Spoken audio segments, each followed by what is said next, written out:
Cambridge English, IELTS 13, Tests 1 to 4. Published by Cambridge University Press and Uckles, 2018. This recording is copyright.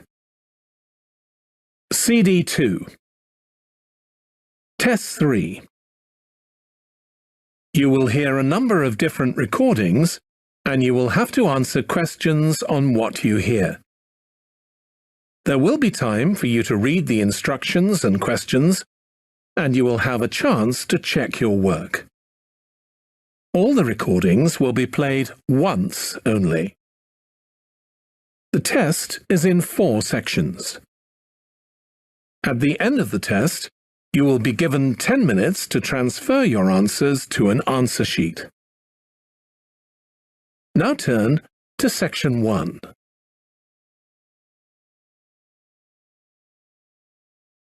Section 1.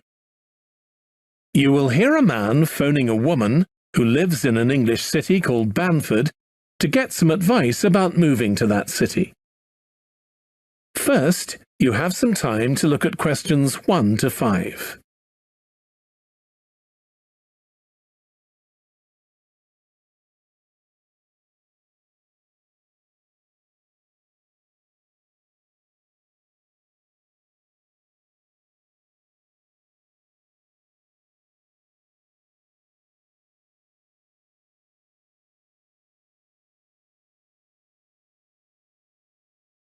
You will see that there is an example that has been done for you. On this occasion only, the conversation relating to this will be played first. Hello, Linda speaking. Oh, hi, Linda. This is Matt Brooks. Alex White gave me your number. He said you'd be able to give me some advice about moving to Banford. Yes, Alex did mention you. How can I help? Well, first of all, which area to live in? Well, I live in Dalton, which is a really nice suburb. Not too expensive, and there's a nice park. Linda recommends a suburb called Dalton, so Dalton has been written in the space. Now we shall begin.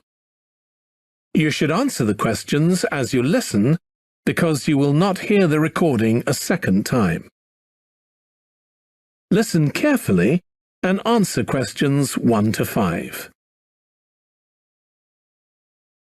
Hello, Linda speaking. Oh, hi, Linda. This is Matt Brooks. Alex White gave me your number. He said you'd be able to give me some advice about moving to Banford. Yes, Alex did mention you. How can I help? Well, first of all, which area to live in? Well, I live in Dalton, which is a really nice suburb. Not too expensive, and there's a nice park. Sounds good. Do you know how much it would be to rent a 2-bedroom flat there? Yeah, you should be able to get something reasonable for £850 per month.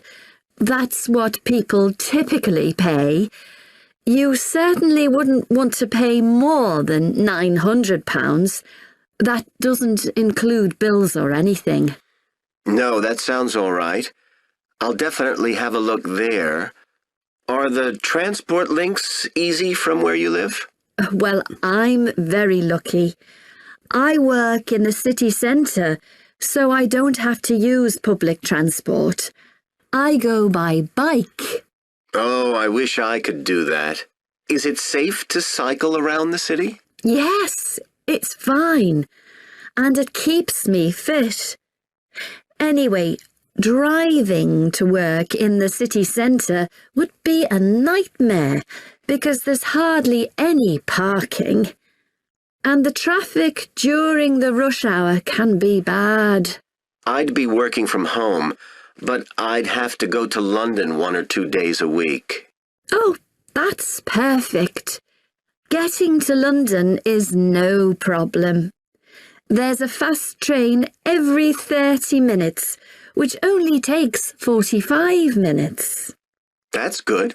Yeah, the train service isn't bad during the week, and they run quite late at night. It's weekends that are a problem. They're always doing engineering work, and you have to take a bus to Haddam and pick up the train there, which is really slow. But other than that, Banford's a great place to live. I've never been happier. Before you hear the rest of the conversation, you have some time to look at questions 6 to 10.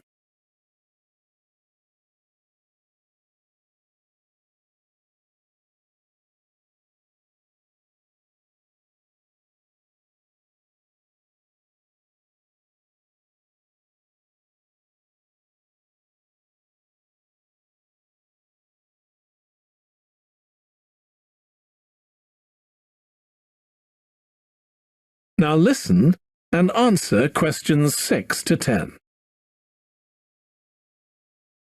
There are some nice restaurants in the city centre and a brand new cinema, which has only been open a couple of months. There's a good arts centre too. Sounds like Banford's got it all. Yes, we're really lucky. There are lots of really good aspects to living here. The schools are good, and the hospital here is one of the best in the country. Everyone I know who's been there's had a positive experience. Oh, I can give you the name of my dentist too, in Bridge Street, if you're interested. I've been going to him for years, and I've never had any problems. Oh, okay, thanks. I'll find his number and send it to you. Thanks. That would be really helpful. Are you planning to visit Banford soon? Yes, my wife and I are both coming next week. We want to make some appointments with estate agents. I could meet you if you like and show you around. Are you sure? We'd really appreciate that. Either a Tuesday or Thursday is good for me, after 5:30. Thursday's preferable. Tuesday, I need to get home before 6 p.m. Okay, great. Let me know which train you're catching, and I'll meet you in the cafe outside. You can't miss it. It's opposite the station and next to the museum. Brilliant. I'll text you next week then. Thanks so much for all the advice. No problem. I'll see you next week. That is the end of section 1. You now have half a minute to check your answers.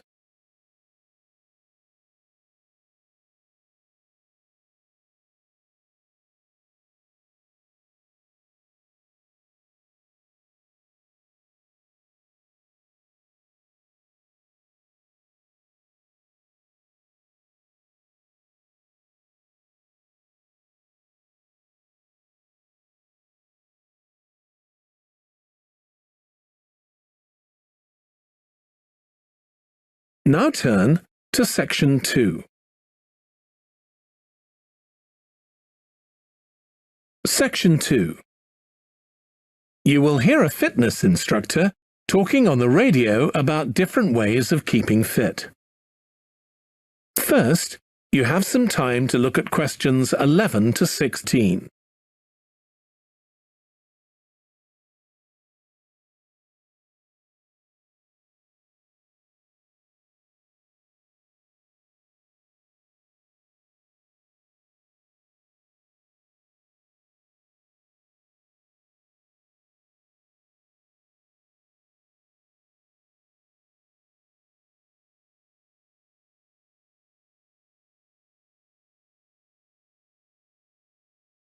Now listen carefully and answer questions 11 to 16.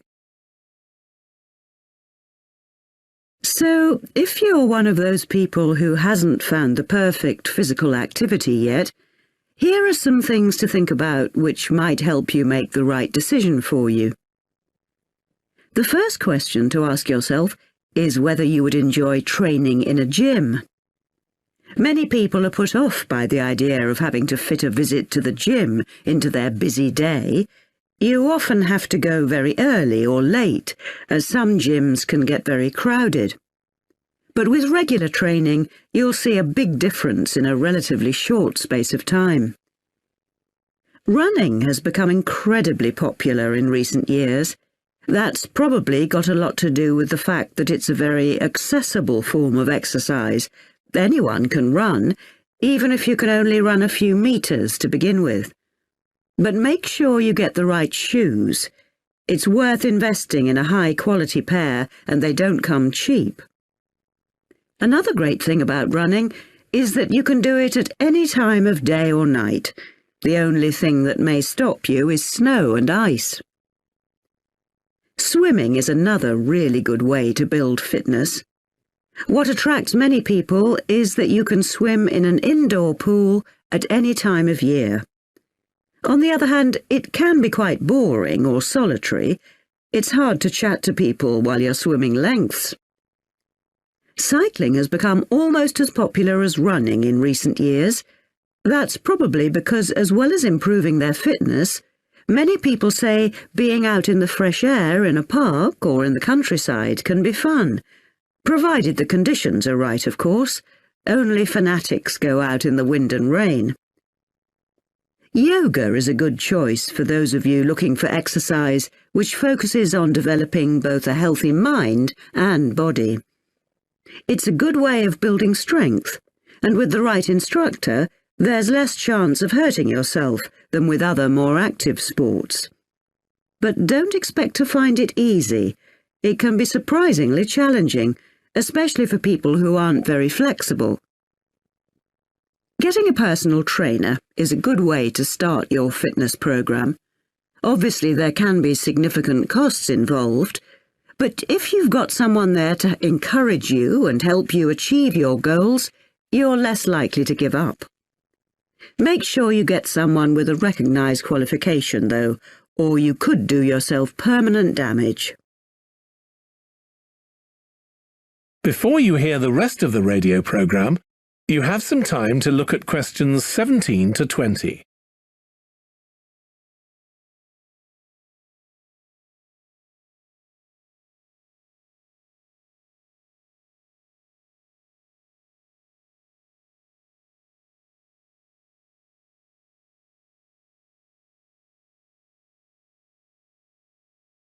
Now listen and answer questions 17 to 20. Whatever you do, don't join a gym unless you're sure you'll make good use of it. So many people waste lots of money by signing up for membership and then hardly ever go. What happens to their good intentions? I don't think people suddenly stop caring about improving their fitness or decide they have more important things to do. I think people lose interest when they don't think they're making enough progress. That's when they give up hope and stop believing they'll ever achieve their goals. Also, what people sometimes don't realize when they start is that it takes a lot of determination and hard work to keep training week after week, and lots of people don't have that kind of commitment. One thing you can do to help yourself is to set manageable goals. Be realistic and don't push yourself too far. Some people advise writing goals down, but I think it's better to have a flexible approach. Give yourself a really nice treat every time you reach one of your goals. And don't get too upset if you experience setbacks. It's a journey. There are bound to be difficulties along the way. That is the end of section 2. You now have half a minute to check your answers.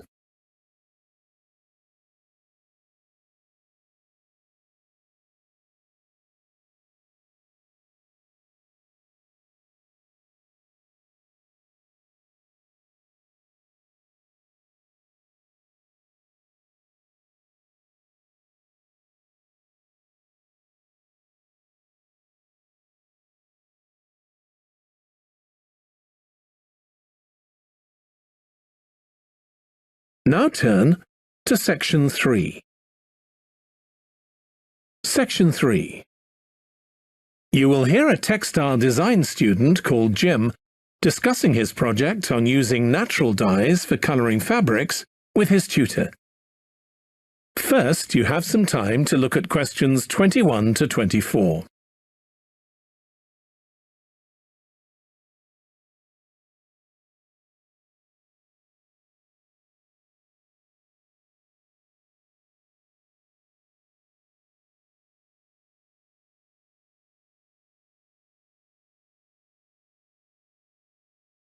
Now listen carefully and answer questions 21 to 24.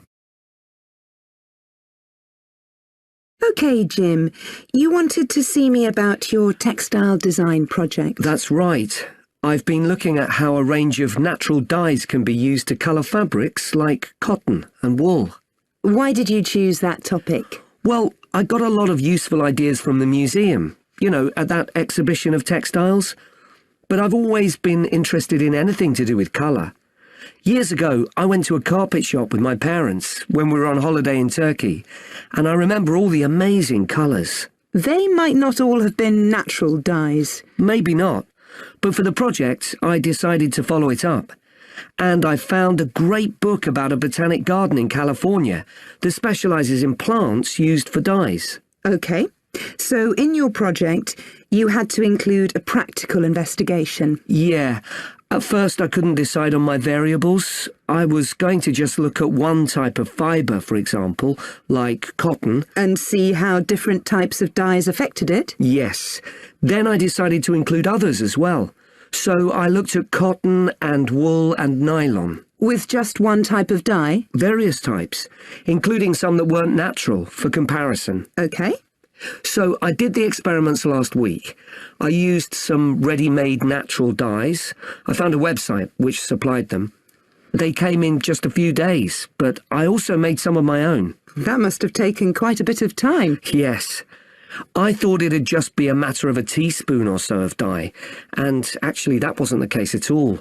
Like, I was using one vegetable, a beetroot, for a red dye, and I had to chop up a whole pile of it. So it all took longer than I'd expected. One possibility is to use food colourings. I did use one. That was a yellow dye, an artificial one. Tartrazine? Yeah, I used it on cotton first. It came out a great colour. But when I rinsed the material, the colour just washed away. I'd been going to try it out on nylon, but I abandoned that idea. Were you worried about health issues? I thought if it's illegal food colouring, it must be safe. Well, it can occasionally cause allergic reactions, I believe. Before you hear the rest of the discussion, you have some time to look at questions 25 to 30.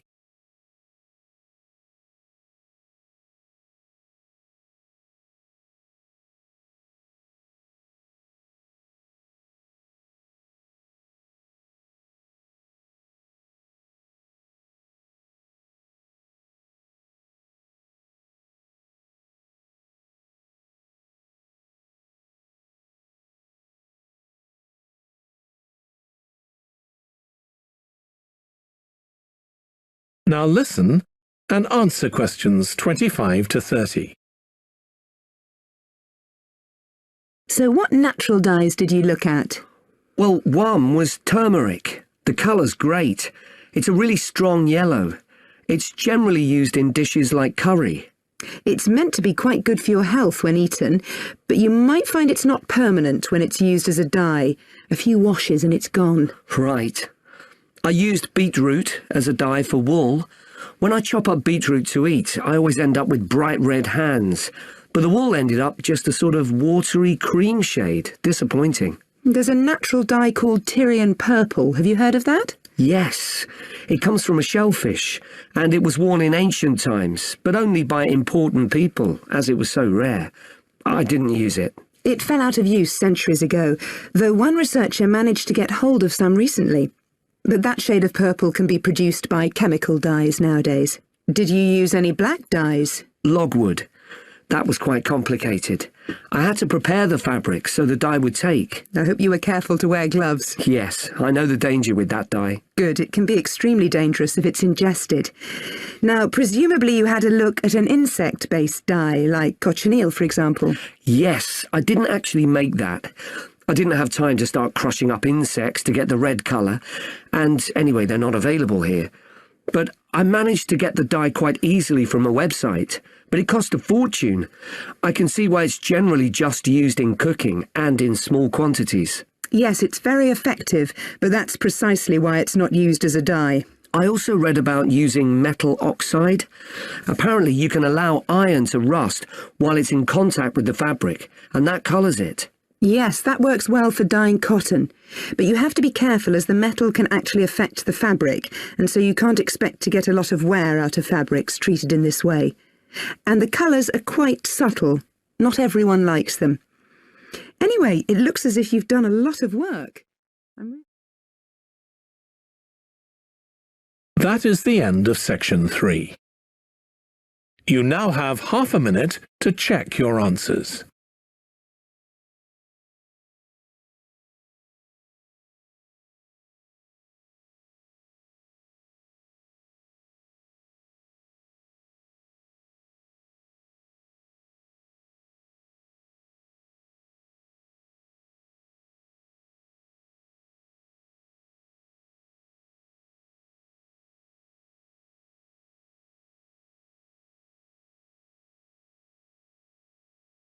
Now turn to section 4.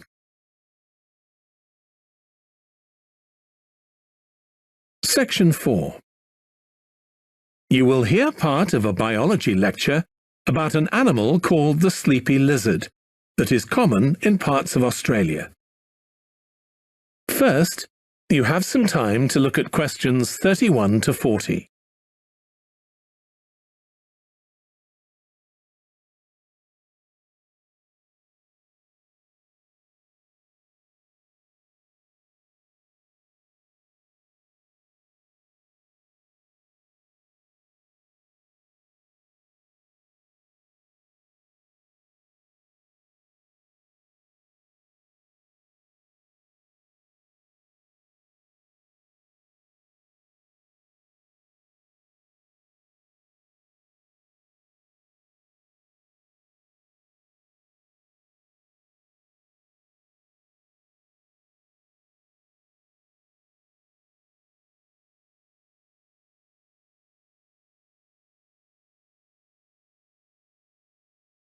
Now listen carefully and answer questions 31 to 40.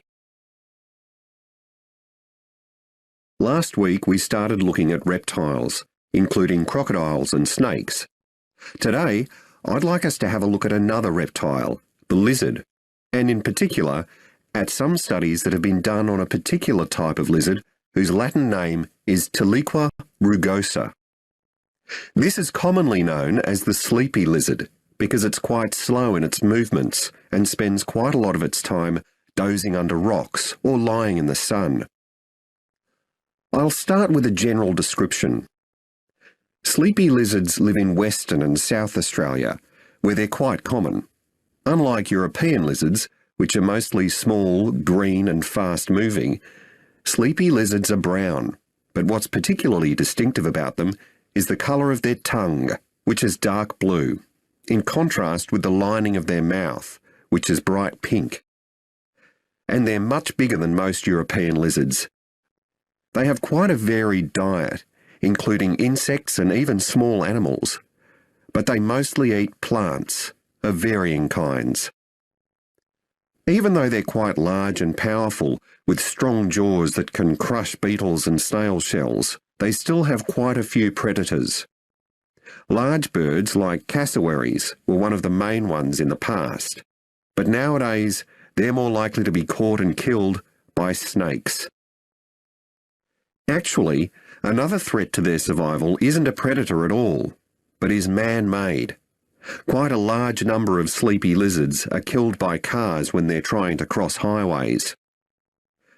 One study carried out by Michael Freak at Flinders University investigated the methods of navigation of these lizards. Though they move slowly, they can travel quite long distances. And he found that even if they were taken some distance away from their home territory, they could usually find their way back home as long as they could see the sky. They didn't need any other landmarks on the ground.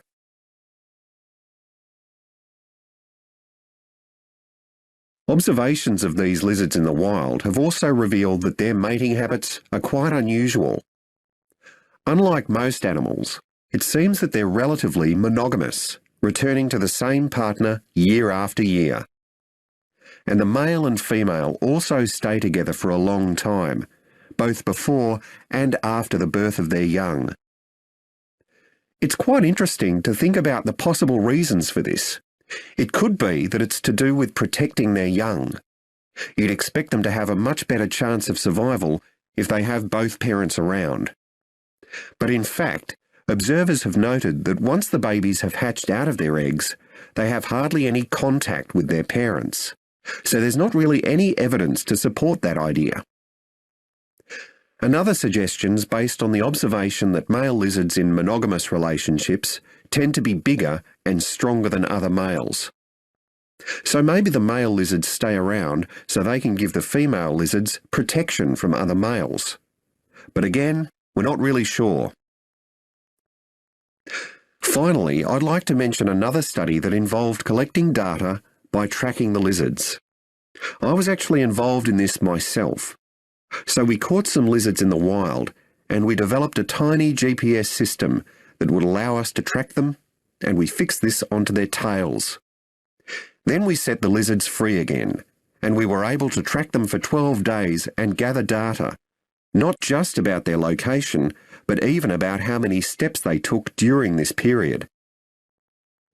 One surprising thing we discovered from this is that there were far fewer meetings between lizards than we expected. It seems that they were actually trying to avoid one another. So why would that be? Well, again, we have no clear evidence, but one hypothesis is that male lizards can cause quite serious injuries to one another. So maybe this avoidance is a way of preventing this, of self-preservation, if you like. But we need to collect a lot more data before we can be sure of any of this. That is the end of section 4. You now have half a minute to check your answers.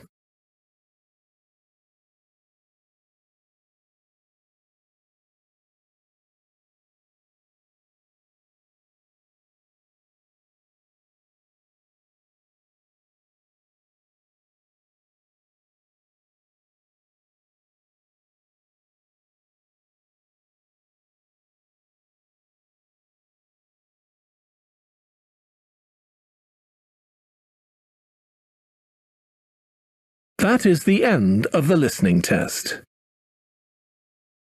In the IELTS test, you would now have 10 minutes to transfer your answers to the answer sheet.